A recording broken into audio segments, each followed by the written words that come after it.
কি পরিমাণ না মিশা কথা যদি আবার না না মৃত্যু ব্যক্তিকে কি পরিমাণ সংখ্যা গোসল দেওয়াইছেন আপনি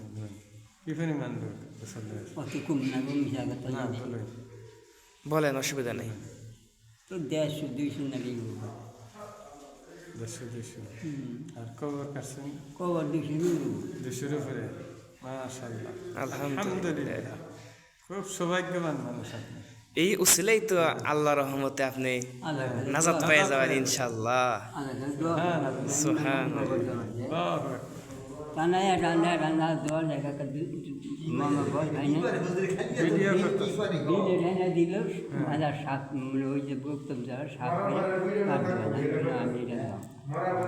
আমরা শাক করি জানলে মাও আছে দেখা যায় কী করছে ঠিক না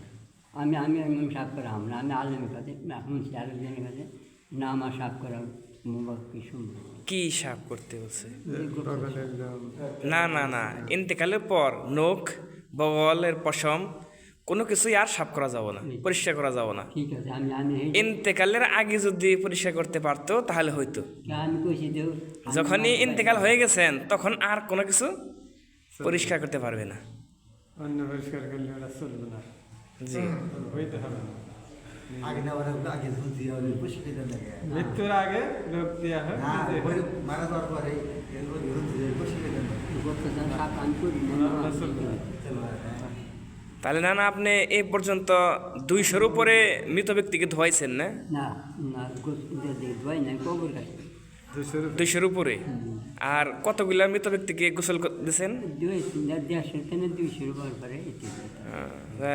মাশাআল্লাহ আলহামদুলিল্লাহ আল্লাহ পাক কবুল করুক আমিন আমিন